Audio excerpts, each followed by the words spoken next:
Alright, let's do a little bit more of this, and let's see how it goes. Whatever. Yeah, whatever. Can't really go to Bitcoin until you can legalize transactions in Bitcoin. So this is the thing. At one point, you had to have cash, right? When you were younger, you might have remembered, they came out with the Visa, the Charge It, and they had this slogan, just say charge it. And you could swipe your card over there and you didn't have to bring cash with you. I'm waiting on that one. Guess I'll reload 2247. Remember that number. So it might come back on its own. We all remember that. There it is. At one point, that didn't exist. And yeah, it is just another form of transferring dollars, and dollars are still the commodity or the currency that is legal in America. But now, the point is, now we're almost completely moved away from the dollars. Yeah, whatever. We're not almost completely, right? So that's nothing to do with anywhere near completely removed. Look, what it basically is, again, you're still going to have to move the money into your Bitcoin wallet. And your Bitcoin wallet, unlike a deposit in a bank, well, deposits in banks don't get you any interest anymore. But let's say interest rates do go back up to something normal. Yeah, you're not going to get any interest on your Bitcoin wallet, and you have no FDIC insurance. So those are two huge disadvantages to having any substantive amount of money in your Bitcoin wallet. Plus the fact that at any moment some company goes bankrupt or some whatever, and all of a sudden your Bitcoins are gone. I'm sorry, I just don't, this isn't exactly my vision of efficiency. And efficiency wouldn't be a bunch of traders, spiking the prices up and down and playing manipulative games. Millionaires buying millions of Bitcoins as speculation. What happens when they dump 1 million Bitcoins on the market? So again, this is, you want to play a game and call it playing a game, go ahead, but don't call this any kind of useful migration to the new paradigm. It's not. Just be more efficient to regulate banks and require banks to do transfers at their actual cost. So I should be able to just move money from my savings or checking account to another bank, and I should pay 4 cents. And now we use plastic, paper, almost no paper anymore, just plastic. Wipe the card. So we are used to changing the way we buy and sell. Right. Well, what does it have to do with the corruption of the dollar? Again, the dollar's not broken. When people decide to get a credit card, that doesn't mean the dollar is broken. That means people's behavior is broken. That means their psychology, their lottery ticket buying psychology is broken. It isn't a broken dollar. It's not the Fed's fault that people put it on the credit card. So the point of Bitcoin is, and what they're trying to say is, right now, the Federal Reserve has a lock on currency. You cannot trade. I cannot go to a store and say, I want to buy that sweater and buy it with anything else. I cannot use any other thing. It has to. Well, you can use coupons. You can certainly use stocks and bonds. You can certainly use other kinds of real value. But what's the point? Why would we want an economy that has even more opportunity for counterfeiting and fraud and all kinds of other crap? What would be the advantage of having $7-11 and Google dollars? Why would we want those in the economy? And do we have some sort of expectation that people would pay their taxes in Google dollars? Come on. It has to be $1 or a credit card that uses the dollar, etc. It has to use the Federal Reserve note. Good. Yeah, and the whole point of that is to keep the Federal Reserve note relevant in the economy, because people do pay taxes with it, and we do issue bonds based on it, and all this other stuff. So yeah, you have to keep it relevant. What would be the national interest? Why would the Europeans not use the euro? There's advantage in having your people use your currency, not somebody else's currency. You can't see the sensible value in the fact that it would stabilize values if everybody's using it. That tends to stabilize something. That's why we're trapped in this problem that he's going to talk about here in a second. About how you have to buy the Bitcoin with dollars, and then you have to sell the Bitcoin and get your dollars back. This has been a problem, and this is why the rest of the world has been forced to use the dollar to buy oil, the petrodollars they call it. And now that's been changing, and it's going to get worse. And it's, little by little, it's going to destroy the value of the dollar, because all those dollars... Again, it's not going to destroy the dollar's value, it's going to destroy the bond's value. People are not going to buy the U.S. currency if they don't have excess dollars. What do people do with excess dollars? They buy bonds with them. So yes, if they aren't obligated to buy American currency, then they don't have to worry about buying American bonds, essentially. So that's the value in it. But I don't think it really has any real... I don't think it matters. If you put it all on a chart, I don't think it really matters, frankly. That they've been holding out there are going to come flooding back into our market. They're going to sell them back. Well, again, they don't have them, so there's only $1 trillion in circulation. I'll just keep saying it. The rest of the paper has some. The rest of the paper doesn't have U.S. government on it, except for the bond paper. Okay, but everybody knows a bond is different than cash. That's why it's called a bond and not called cash. The Federal Reserve would just hold on to them. But if I could go down to the store with my Bitcoin and buy, my groceries with the Bitcoin. Now, of course, the Bitcoin's in a value, and but the coin itself could have, because it's digital, it could have the ability to add and take away value. Right. Well, like I said, we could have that right now. People could have a bank card and be charged the real fee rather than the excessive fee. So again, if we just regulate to be charged real fees for the transfer, then we wouldn't have this problem. But the banks are obviously making some free money, so to speak, subsidizing other elements of their banking system by making money off of this nonsense, where the software automatically does something and they're collecting a fee for it, even though it didn't cost them more than 4 milliwatts of electricity.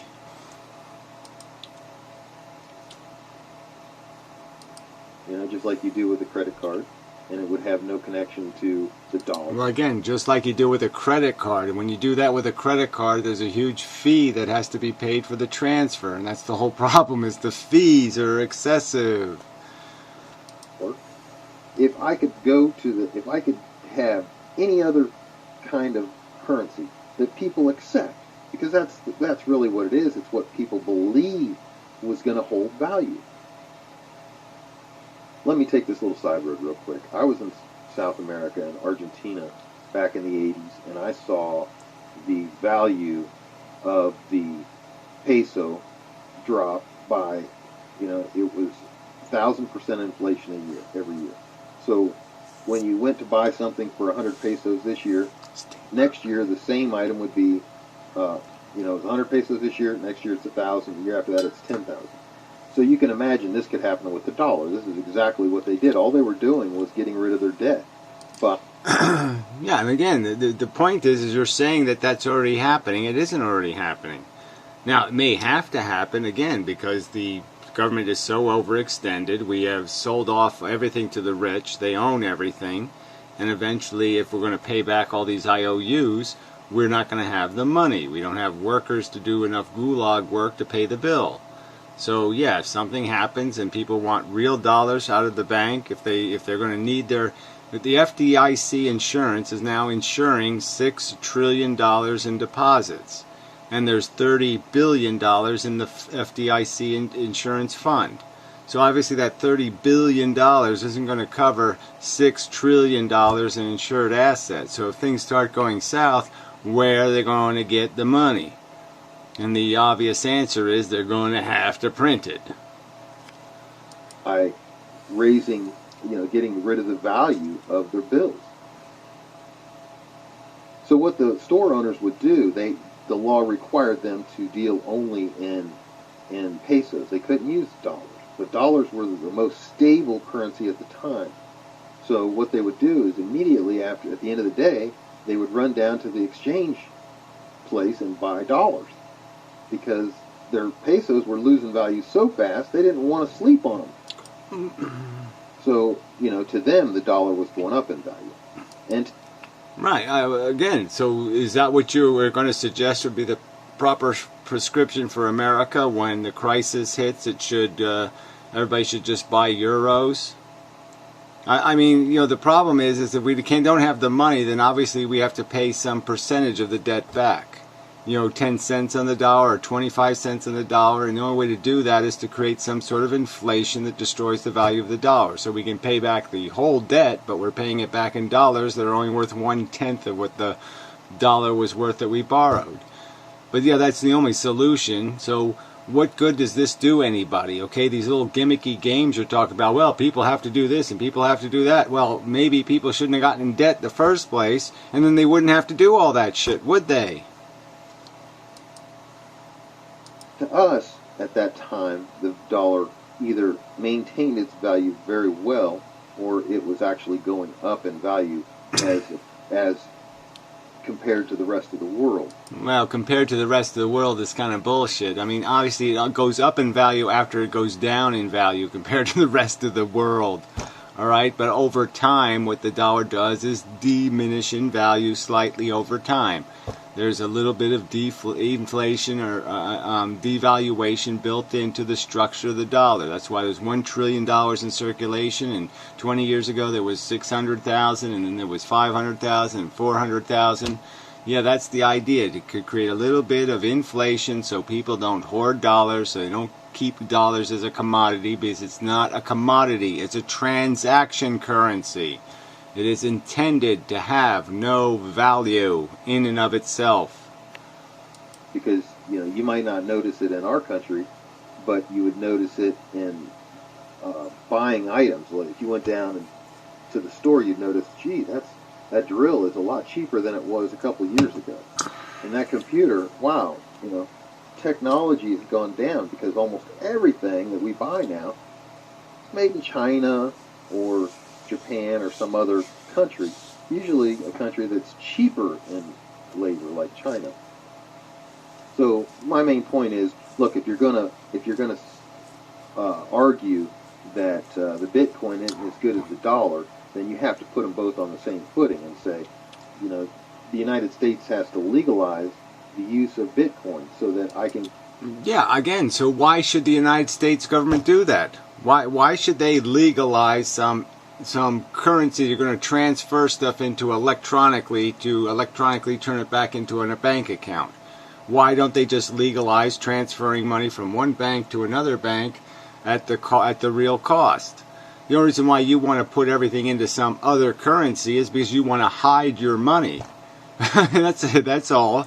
You don't want to pay taxes. You want to hide your income or hide your benefits or hide your assets in some place that you think is away from. And yeah, that's like having Swiss bank accounts or something. Why should we as Americans accept people taking our value and putting it in a bank in some foreign country? Why should everybody say that's a great idea? Fuck you. That's what they should say. Go and buy my items with the Bitcoin. I don't have to transfer it. There should be no transfer. And eventually, the dollar will be scaling based on what the Bitcoin is. The Bitcoin. Again, the dollar. I don't know how to say this. How many times I have to say this? So it's only $1 trillion of currency in circulation, and most banking never even goes near a dollar.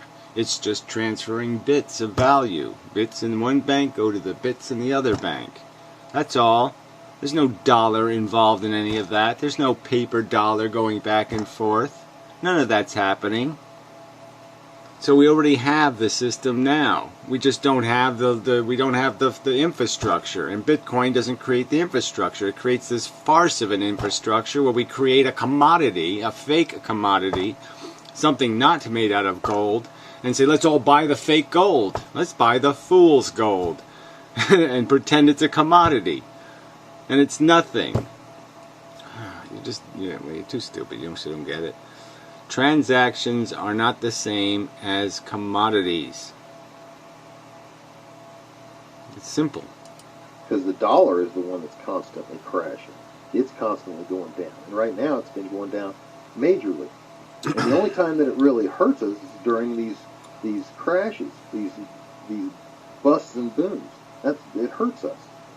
But that's the time that it happens. So, during good times, everything's wonderful. The dollar's flying high, everybody's happy, your value of your house is up, everything's good. Then when the crash comes down, the value of your house goes down, suddenly you're underwater. This all happens overnight. And who did? Your argument is kind of backwards, right? I mean, if the dollar goes down, the value of your house goes up. But whatever, there's no point in arguing with you. The hard assets get more valuable as currency gets less valuable. So that doesn't really make any sense either. But again, there's nothing wrong with the dollar. There's something wrong with debt. Too much of it. Yes. Who had the power to make all this happen? The only people that regulate the value of the dollar. The Federal Reserve. Well, again, see, I mean, you keep talking like they did something wrong in regulating the value of the dollar. The dollar is perfectly fine. There's $1 trillion of circulation. It works perfectly fine. The Fed did not suggest borrow money. Greenspan kept saying, every time he was asked, he would say, you got to quit borrowing money.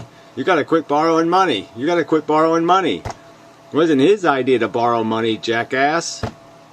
So again, what's this finger pointed at? It was Ronald Reagan's idea to borrow money. It was George Bush's idea to borrow money. It was even Clinton's idea, but he actually had a couple of years where he didn't borrow money. But regardless, that's whose idea it was. It was the American people voted for, I don't want to pay any taxes, but I still want services. Well, you got what you deserved. A mountain of debt. Deserved. All right. I wouldn't. If I was an honest businessman, why would I want to deal in a current? I'd be back. And I'm not getting an honest value. Like I said, we'd have to get rid of that. It's just a gimmick. It's just a pyramid scheme. The dollar is the pyramid scheme, and they forced it on us. So now we are stuck. So again, where's your evidence of the dollar being a pyramid scheme? There are only $1 trillion in circulation. Again, that's all. There's $3.5 trillion in reserve digits in the reserve accounts that are owed to the banks. Those aren't dollars yet. They didn't just print the money. They put it in a reserve account. Where are all this printed money? Where is all this dollar pyramid scheme shit? Again, there's bonds. U.S. savings bonds. Now, it's a bit of a scheme for the United States government to buy its own bonds, which it's doing in this QE crap. I mean, obviously, that's a you'll feel good while you're spending that money. That's like all credit card feel goods crap, right? Just keep spending it, and then when the bill comes, when you have to resell that shit, okay, that's going to be a real problem. But again, who's defending that? And that policy, the policy of borrowing money, has absolutely nothing to do with the Fed. So you keep blaming the Fed as if it has ruined the dollar when it did nothing to ruin the dollar. And it is the preposterous debt that puts the dollar at jeopardy. Because if the economy does go down, there's going to be no way to pay the bills. Stuck with it. We can't have any other currencies. Why can't I use the silver dollar or a coin? Well, again, where in history has there been an example of a country where it said, yeah, anybody just make up your own currencies, have your own currencies all over the place, and that's how we'll have an economy? I mean, obviously they don't do that because it would be stupid. It doesn't make any fucking sense. It's hard enough to keep one currency straight and honest. You're going to sit there and play with all. Well, I got 1974 7-Eleven dollars. Are they still good? We're going to have to get magnifying glasses out and figure out, is that a real dollar? I mean, this doesn't make any sense. How can you have a bunch of people printing currency in their living rooms and call that rational? Man, this is just stupid. This is a stupid conversation. And quite obviously they haven't prohibited Bitcoin. They've just said, you know, when you turn into a currency, then it's going to get regulated. But that's for sure. But that's what I'm just saying. I would expect government to do that. I would expect government to protect me from some employer who's going to pay me in 7-Eleven dollars. I expect to get paid in U.S. dollars, not 7-Eleven dollars, not mining company dollars. You want to go back to those days? Yeah, those were your famous libertarian fun time days, right? Where the old mining camp would you know, they have you in your little hovel, and then they paid you in mining camp money that you could only spend in the mining camp store. Is that the world you want to live in, fuckhead? I mean, it's the world you deserve to have to go back to. I mean, we should have a national policy to build a time machine just so we could shove you libertarians into the crap hole you want to go back to. Of some type. Why am I forced? What about, you know, in the old days when we ran low on dollars, what they would do is the dollar store would sell coupons for the store, and that way people, you know, they wouldn't sell it. They would use their own money, their own currency. They would create their own currency. That way people could come in and use that currency to buy items in their store. Yeah, right, exactly. And they did that out of the goodness of their heart. Yeah, right. Like I said, we want a lot of that shit floating around. We want people paying other people and that crap. No, thank you very much. And that's the way it worked. You know, and then when the dollar store needed to pay somebody, you know, for goods or services, they could pay in those dollars as much as the other people were willing to take it. Because remember, in some cases, they didn't need the items that the store had.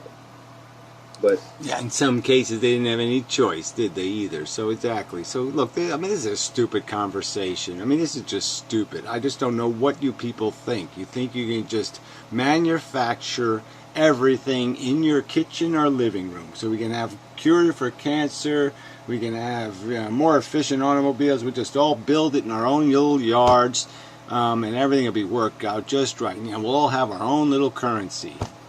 You know, Gary bucks. This is just such a crock of shit.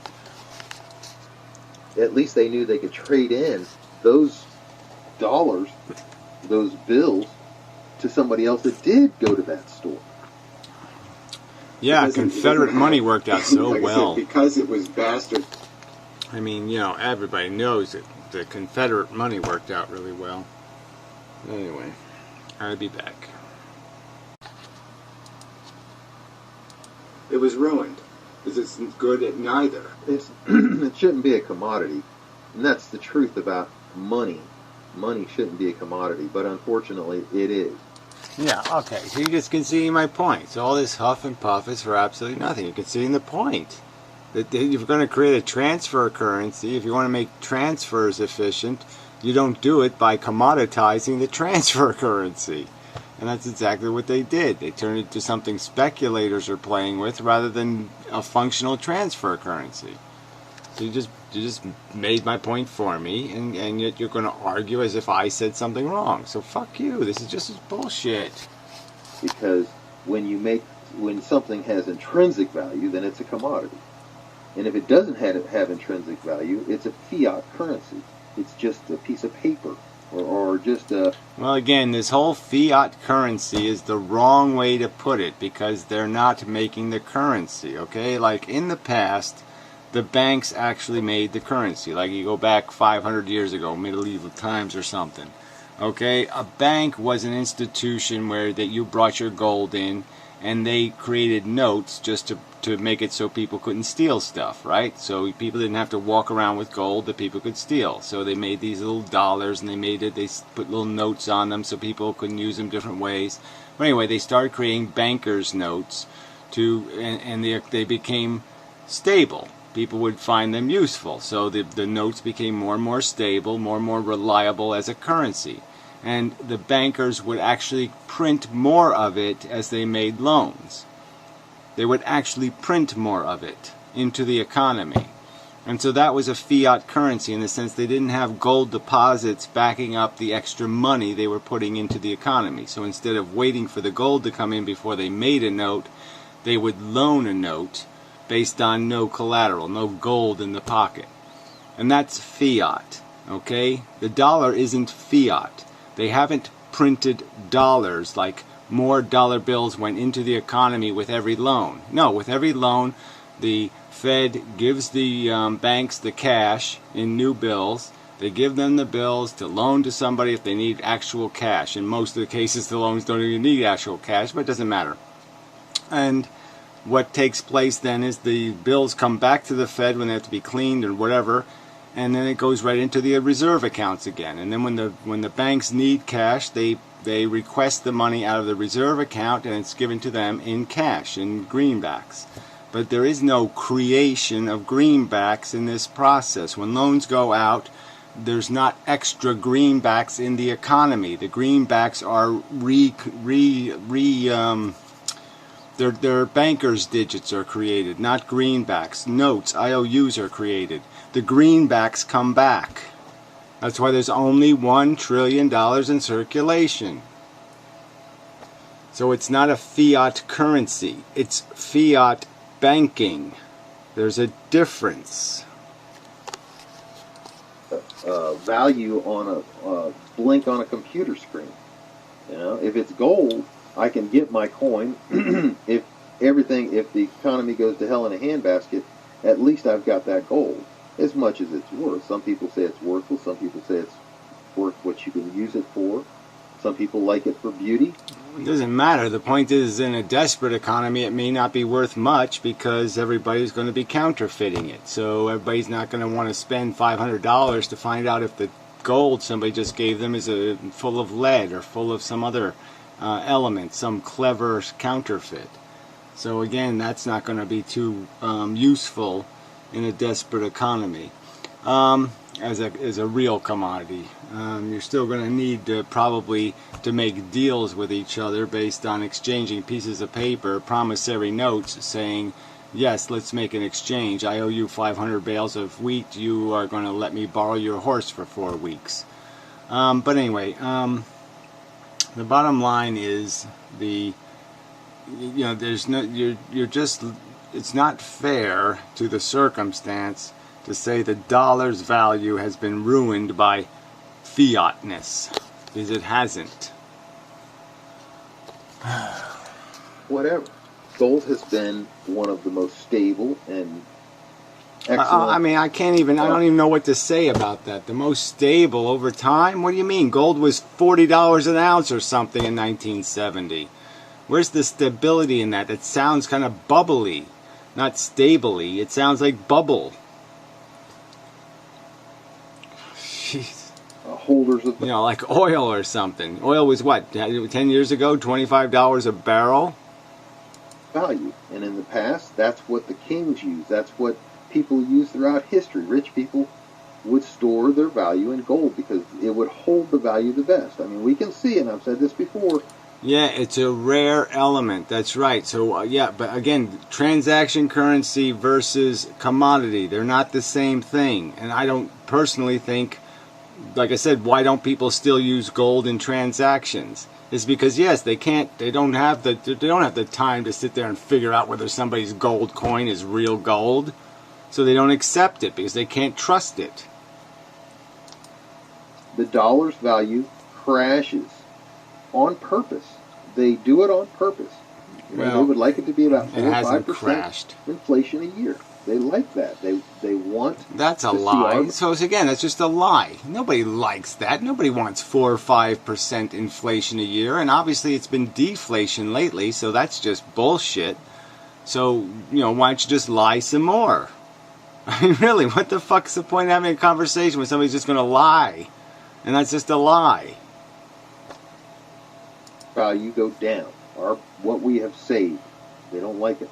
Us saving money. And then if you try to get interest rates that It's another lie. All right. I mean, that's all you got is lies. What, they didn't want to pay us interest on our savings account, and so that's why they created deflation, and that's why they had to lower interest rates. I mean, they lowered interest rates because we're stuck with this idea that if an economy doesn't keep growing, it's had the other option is that it starts shrinking and nobody can accept any pain, and we certainly can't accept it when we're in debt. So they keep expecting the growth, and we know that's all it's about, though. And the only way you can stimulate the growth is you have to lower interest rates so you stimulate more borrowing, because it is borrowing that expands the economy. But again, that's not the Fed's policy. That's the overt political policy. People run on this crap and get elected. equal or higher to that so you don't lose money, it's very difficult. I mean, go to a bank, go to get a CD that will give you a return that's equal to the inflation rate. It's not going to happen. But if you had Bitcoin and everybody likes the Bitcoin, and there's no reason for it to be going down in value. Oh, well, I mean, that's just such a let's just pretend, right? There's every reason for it to go down in value, because unlike gold, it has no intrinsic value. So once it starts crashing, there's no bottom it can't crash into, because it has nothing to stabilize its price. It has no guaranteed demand. No one's going to buy it for jewelry. No one's going to do it for this, do it for that. So yeah, there's no bottom it can't crash into. It can go all the way back to $1 frickin' dollar. I could put Bitcoins anywhere I want. I'd be fine. And we would never have an issue of running low, because as the values come up, because more people are hoarding them, then more people would bring them out to use them. So this is what happened with gold. Well, does that make any sense to you? Right? More people are hoarding them, but more people are bringing them out to use them.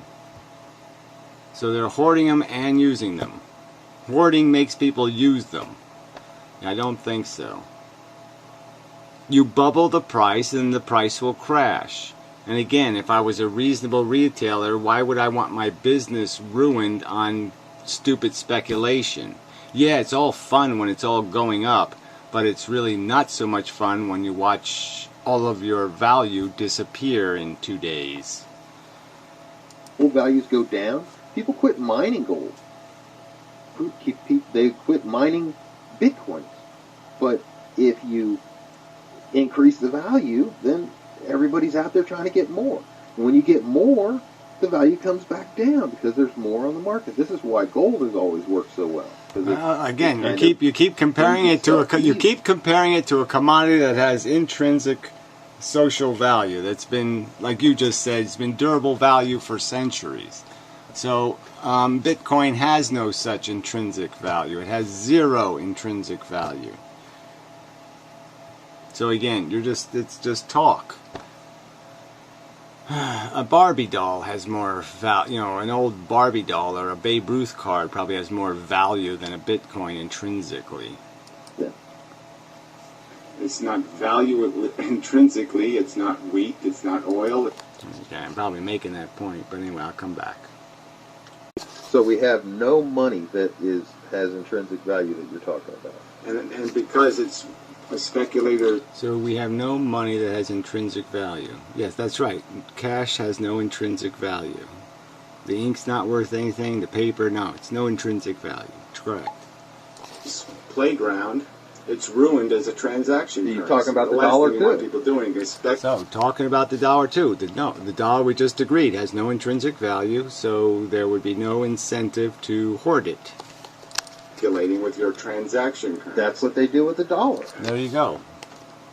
So he's claiming that somebody's hoarding dollars, that somebody is actually going to sit there and play with the dollar, buy dollars. No, people don't really buy dollars. If they want to buy the dollar, they want to buy the value of the dollar, they buy U.S. bonds. Because the great advantage of buying a bond is you get free profit. Right? It's just as good as cash, right? Because the federal government has guaranteed it. So it's as good as cash. plus you get paid a profit for buying it. So if you're going to buy the US dollar and you have a choice between $2 bills, one bill pays no interest, one bill pays whatever, 2%. Which one are you going to buy? Oh, I guess the one you're going to buy is the one that's going to pay you a profit, a dividend, for free. You get extra. Duh. So that's the whole point. Don't you get it, jackass? That's the whole point of paying interest on bonds, is you get people to buy the bonds, not the dollar. Get it? Ugh, stupid fuck. It's the hoarding argument again. I mean, I don't want to have to keep going over this, but it isn't that complicated. There is only $1 trillion worth of actual money in circulation. And that's just not true. The truth is, there's about 1.25 trillion physical bills at any... Yeah, exactly. Yeah, that's right. Physical bills, that's right. Yeah, currency. Yeah, that's called currency. Given time. And those bills are, just because that's what is needed for cash to flow. There's only a little bit of... very few people even use cash anymore. Well, that has nothing to do with the fact that how much cash is out there. The whole world, in the entire world, there's only $1 trillion of US dollars. Jackass. That's the point. The point is, obviously, that's been regulated somehow, hasn't it? If the banks were pumping the cash out, if new cash was just flowing out of the banks, there's no way there could only be $1 trillion. If the fucking people are borrowing $6 trillion a year from banks, $6 trillion a year are being borrowed from banks. If banks were pumping out new money all the time, then there would be $6 trillion more cash in the economy per year. Because how would it ever get out of the economy? Explain to me how the cash gets out of the economy if they're always putting more cash into the economy. Idiot. How many bills there are in the economy is almost of no consequence. Because most people... It's the fundamental consequence. Again, that's what fiat banking was in the past, was more bills were put into the economy. They actually printed more money. So as they made loans and they printed more money, the value would deflate. I mean, because there would be, one day there would be 50 of those bills, and the next day there'd be 100, and the next day there'd be 200. So the money was being devalued because they were printing more of it. So again, you can't call it a fiat currency when they are not printing it. Damn it. Check flows into their account invisibly, and they spend it invisibly. All their bills are paid automatically. It's not invisible. There's obviously a signed note. There's an IOU. You do not set up a bank account. You do not set up a loan agreement. You do not even have a credit card without signing some sort of agreement that now states IOU. That now puts your name on an IOU. Creates a new piece of paper that isn't the government. It isn't the US dollar. It's a piece of paper saying you owe. That is different. If you do have to make a payment that's not automatic, you go online and you push the pay button, and if you're absolutely in the 20th century, you have to write a check.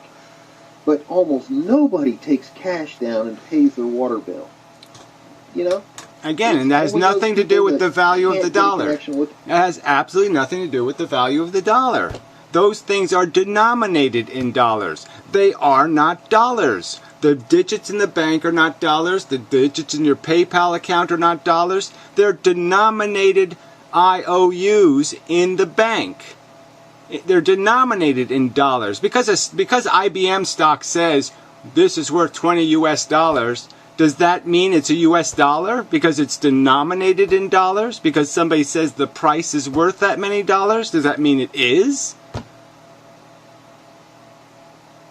I mean, these are notes, and the fact that a note says it's worth something, an IOU $1,000, okay? If it's a note and it says I owe $1,000, it doesn't mean it is $1,000. It means I have to pay $1,000. It's a huge difference. The bank can't have any other connection. The way it is now, the federal government's made it illegal for Joe to create a piece of paper that says, I owe you. No, he hasn't. That's just a lie. There's no illegality about you signing a piece of paper saying I owe you. The restriction is against you taking that piece of paper and calling it currency and saying you could do transactions in our economy with it and pay your taxes in it. That you can't do. 100 tomatoes. And then I could keep that bill, I could put that in under my pillow and come back 20 years later and say, Bill, and Bill would give me 100 tomatoes. The government's currency doesn't do that for me, but they're making it illegal for me. Well, you can do that. Like I said, anytime you want to. If you want to commoditize your wheat, or you want to say 100 bushels of wheat, or something. I mean, I guess what you don't want to do is say 50 286 computers, because I guess those won't be worth any money in 50 years, will they? So you'll get paid back crap. So I guess you got to be a little bit careful about what you commoditize in. But obviously, if you're not commoditizing in dollars, then it's not going to be relevant to the value of the dollar, relevant to its purchasing power. And its purchasing power is basically decided by how much inflation there is in an economy and how tight or loose money policy has to be to try to control inflation. And once again, let me not reiterate, there is only $1 trillion in circulation. Because they want Bill to do what he's saying we're having to do with Bitcoin, and that is take his tomatoes and sell them to me for dollars, and then he's supposed to take those dollars and use them as a storage of value, which is a terrible storage of value, because we know well, this has nothing to do with reality. Bitcoin, if you establish that Bitcoin is worth 20 tomatoes, okay, 20 years from now it might be worth a half of a tomato. So there's no point in saying, again, why do you want to if you establish your currency and you tie it to a commodity, then no matter what the commodity's price is going to decide your currency price. So that means that there's a famine, then all of a sudden the currency's worth 10 times as much as it used to be? That would be idiotic. 5% every year, more than many people make on their money.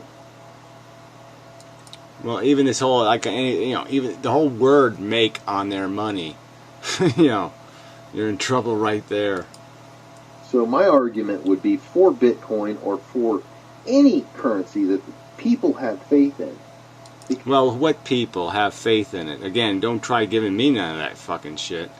I mean, that's your business. You want to play again. It's not what you're promising it to be. So in my opinion, it's just a scheme, because it's not going to do any of the things that it's being promised to be capable of. It's a shitty design. It won't be a good car. It's a lemon. It has lemon written all over it, and it's being demonstrated. Because the truth is, we all gamble. We all take chances. If you go into the stock market, you can lose all your money in 15 minutes. It happens all the time, and it will continue to happen, because the people that are in the know where everything's moving. They know how to get around. Yeah, and right. People who are in the barely know enough to diversify. It's like one of the simplest ways to protect yourself against those kinds of losses is just do a little diversification. And the people that aren't in the know get torn up. So then what happens?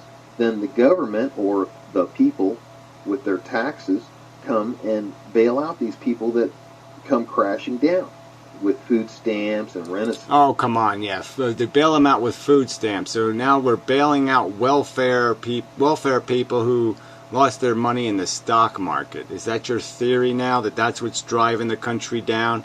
$2 trillion in Iraq, no, that's no problem. But, yeah, we spent 50 cents on that guy who lost all his money in the stock market and is now on welfare for a week. I mean, this, how silly is your argument going to get? The fact that we bailed out the rich was bullshit. That's for damn sure. And that's exactly what we did. We bailed out the stock market. And it wasn't the Republic. I mean, I'm sure it wasn't the progressives who voted for that. I'm sure it was the sellout Democrats, the Obamacrats, and the Republicans who made that deal. Distance, etc., etc. So my point is, if the government never got involved in the money issue, or if the money that the government offers is just an option, like if I can go, I can go and say I want dollars because I trust dollars, because I believe in my government, then that's great. That's competition. Yeah. Well, again, I just don't know what you're envisioning here. Again, why would I want to live in a world where I'm trading a bunch of monopoly money? I mean, absolute crap. Where everybody's showing up with a different kind of currency of who knows what kind of reliability. Again, even gold. We can't even have transactions in gold because what am I supposed to do? I got to get some metallurgy. I got to learn metallurgy so I can sit here in the next 2 minutes and figure out whether there's some hope that this gold is actually real gold all the way through. That I'm taking something that's supposed to be valued for $1,000 and it might only be worth $50. I mean, shit. And then, or I can say, you know what? I really don't trust my government right now. I think that they're spending way more than they're taking in, and any right, and that has absolutely nothing to do with the dollar. That has everything to do with stocks and bonds. It has everything to do with paying interest to rich people to loan money. It has to do with the right to usury. That's what you're for. It's not what I'm for. Company that would spend 40% more than they take in every year can't live for long. So why would I be putting my money in that? Well, again, it's who's asking you to put your money in it? It's a transaction currency. Who's asking you to buy dollars? Who's asking you to hold dollars? No one. Again, you have no obligation to do that. I mean, again, you should have an obligation as an American to pay your taxes in the currency of the country. Is that too onerous for you? Right?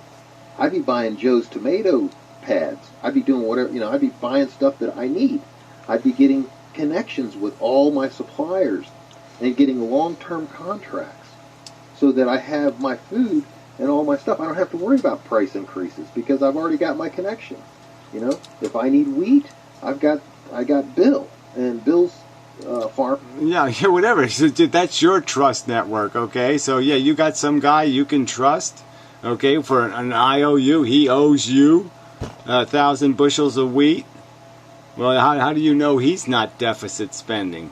How do you know he's not already overdrawn? How do you know he hasn't already sold that bale of wheat to 4 other people? He's got all this wheat, and I am, I've got a connection with him. So when I spend, I can buy wheat from him in several ways. Maybe I'm a mechanic, and Bill's got to have a mechanic that does all of his tractors. So my contact with Bill, and my contract is that I'll take care of his tractors. He makes sure that I have all the wheat I need. Right, and that's why people do the exchanges in dollars, because it's guaranteed contract money. That's right. You pay your end of the contract, and then you don't have to worry about him dying or fucking up or doing something else because you're going to get your payment. You're paid in advance. You're paid for the work. So you don't have to wait for him to show up to build your house. You just wait for him to show up and then you pay him. So yeah, you get your thing, you pay for it, and then when you do your thing for him, he pays you. And that's the whole point of having the transaction currency, is to make the contract to guarantee the contract. Idiot. Oh, god damn. It's a fair deal. The problem is, federal government says, no, because we can't tax that. We got to tax it. You can do all that shit right now, so that you're just lying, okay? You can barter right now and evade taxes, but obviously nobody wants to do that.